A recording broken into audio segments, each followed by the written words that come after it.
लगभग 4,000 या 5,000 की भीड़ होती थी। स्कूल में भी भीड़ होती थी। उसमें जाकर सब लोग के साथ जो है वो टीकाकरण के लिए हम लोग डाटा एंट्री किया करते थे और हम लोग भीड़ नहीं देखे। लेकिन आज हम लोग इस स्थिति पर पहुंच गए हैं कि अपना कमाया हुआ पैसा मांगने के लिए इतना मशक्कत करना पड़ रहा है। प्रभारी का यही कहना है कि आप अकाउंटेंट के पास जाइए, बीएसएम के पास जाइए। अगर नहीं सुन रहा है तो आप जाइए जिला में जाइए।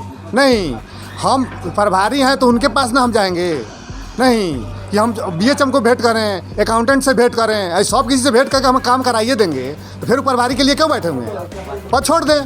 कहाँ जाए? अब तो सीएम तक हम भेज दिए तो सीएम भी जब कोई एक्शन नहीं है तो कहाँ जाए फिर? हमारे देश का ना सिस्टम चेंज हुआ है ना होने वाला है। हम लोग जिस तरह चल रहा है वैसा ही चलता रहेगा।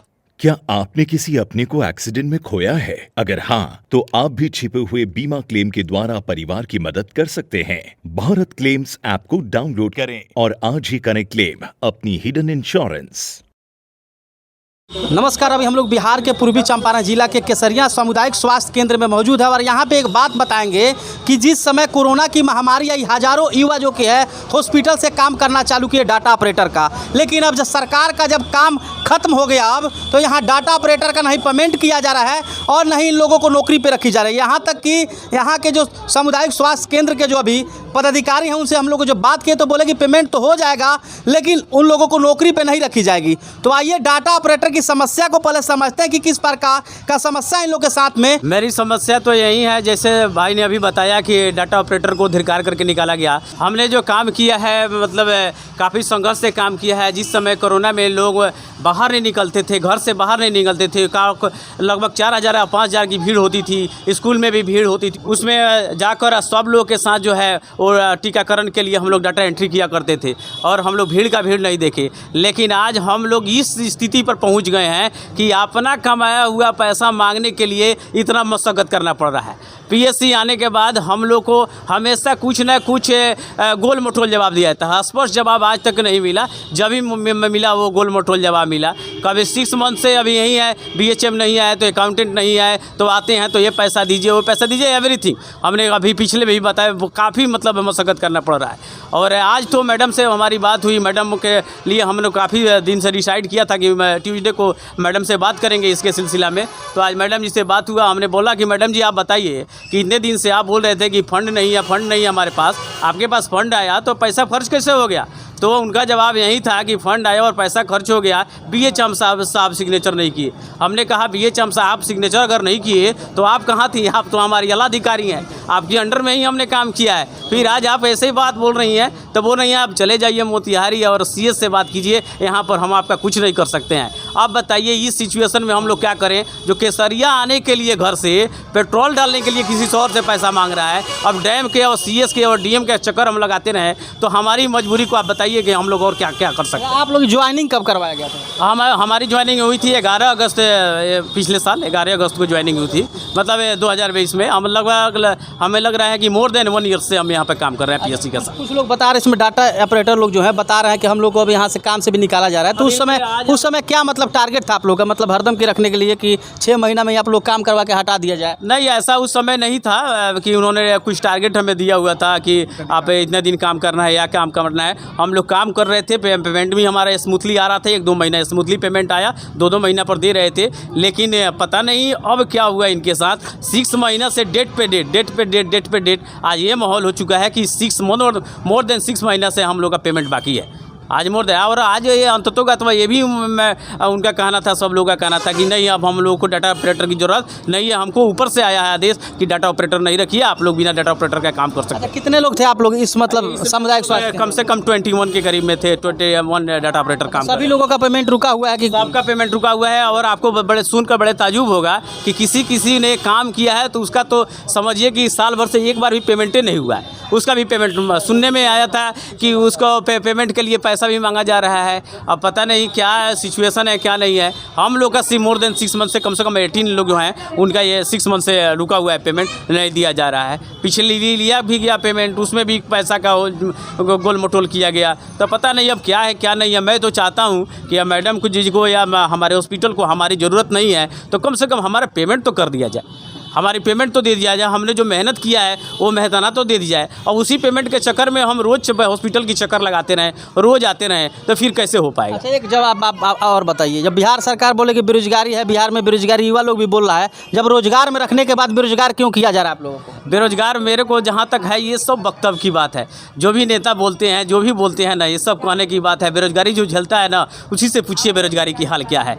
यहाँ पर बड़े पढ़े लिखे लोग, मेरा का अपना बात बताऊँ तो मैंने जो है सीटेट किया है, डीएलएड किया है, एवरीथिंग हमारे पास मोर देन क्वालिफिकेशन है। हमको अगर किसी भी आप मेरिट वाले के साथ बैठा दीजिए, अगर मैं उसमें किसी भी मामले पर चढ़ जाता हूँ तो मैं सरकार के दावे करता हूँ मैं नौकरी को नहीं कर पाऊँगा। लेकिन आज मेरी स्थिति ये है कि मुझे भी आज पीएससी में 5,000 6,000 के नौकरी के लिए हॉस्पिटल में चक्कर पे चक्कर लगाना पड़ रहा है। ये बिहार की बेरोजगारी है, हमारे देश की बेरोजगारी है। ये मोदी जी कहें या हमारे सुशासन बाबू, नीतीश बाबू कहें, ये सब में ये जो है कथन की बात है, सब अपना उल्लू सीधे करने में लगे रहते हैं। सिस्टम न चेंज हुआ है। हमें जहाँ तक इस एज तक अनुभव हुआ है कि हमारे देश का न सिस्टम चेंज हुआ है न होने वाला है। हम लोग जिस तरह चल रहा है वैसा ही चलता रहेगा। ये सब कहने की बात है, कोई भी हो। जनवरी से काम कर रहे हैं, ये मेरा अकाउंट भी ऐड नहीं हुआ है पेमेंट के लिए। बार बार कहा जाता है कि कभी अकाउंटेंट नहीं है, कभी कोई प्रॉब्लम है, 10 दिन 15 दिन दौड़ के बाद आने के लिए बार बार दौड़ाया जाता है। पेमेंट का कोई ठिकाना ही नहीं है। कब आएगा बताइए सर, समस्या बताइए। यही तो प्रॉब्लम है, कब आएगा। सवाल तो मैडम से यही पूछ रहे हम 6 महीने से, कब आएगा। मैडम का 15 दिन ख़त्म नहीं होता है। मैडम का एक ही जवाब आता है कि आपका 15 दिन का पेमेंट, अभी 10 दिन पहले मैडम से मिला था तो 7 दिन पहले 7 दिन में पेमेंट हो जाएगा। आज 10 दिन हो गया तो हम लोग डिसाइड किए कि चलो आज हम लोग चलते हैं मैडम से बात करने के लिए। आज तो जवाब दे दिया कि कुछ नहीं कर पाएंगे, क्या करें, कुछ समझ में ही नहीं आ रहा है। कोई यहाँ पर रिस्पॉन्सिबिलिटी नाम का चीज़ नहीं है। सीधा बोल रही है मैडम का कहना है। एक प्रभारी हैं, कोई भी उन्हीं के पास जाएगा। प्रभारी का यही कहना है कि आप अकाउंटेंट के पास जाइए, बीएसएम के पास जाइए। अगर नहीं सुन रहा है तो आप जाइए जिला में जाइए। नहीं, हम प्रभारी हैं तो उनके पास ना हम जाएंगे। नहीं कि हम बीएचएम को भेंट करें, अकाउंटेंट से भेंट करें, ऐसे सब किसी से भेंट करके हम काम कराइए देंगे तो फिर प्रभारी के लिए क्यों बैठे हुए हैं? पर छोड़ दें। हम लोग का अगस्त का भी पैसा बाकी है, अगस्त का भी नहीं मिला, पिछले साल का वो भी पैसा चाहिए। सिविल सर्जन तक को हमने एक चिट्ठी भेजा हुआ है और इसको कॉपी किया हुआ है सीएम तक को, ठीक है। Health minister of Bihar, chief minister of Bihar, CM secretary Bihar, health minister, district magistrate east Champaran, इन सब को हमने ये कॉपी किया है और वहाँ से सीएम द्वारा फॉरवर्ड भी किया गया है। इसका भी मेरे पास है शॉट कि सीएम ने उसको फॉरवर्ड किया डिस्ट्रिक्ट मजिस्ट्रेट को कि आप देखिए इस मैटर को क्या है। इस मैटर में हमने एक एक चीज़ को पीएचसी में जो होता है एक एक चीज़ को दर्शाया गया कि हमारे साथ पैसा ही मांगा गया 2-2 हज़ार रुपये पर हेड पेमेंट करने के लिए। उस चीज़ को भी हमने लगाया, लेकिन अभी तक इसके ऊपर कोई स्ट्रिक्ट एक्शन नहीं लिया गया है। जिला से कोई एक्शन नहीं लिया गया है। यानी कि हम जाएं तो जाएं कहाँ जाएं। अब तो सीएम तक हम भेज दिए तो सीएम भी जब कोई एक्शन नहीं ले तो कहाँ जाएं फिर। हम चाहते हैं, आप विश्वास नहीं कीजिएगा, हम आपको एक इंटरनल बात बता रहे हैं, अगर पीएचसी के अकाउंट को ऑडिट करा दिया जाए तो बहुत से ऐसा चीज़ निकलेगा जिसमें बहुत लोग अंदर जाएंगे।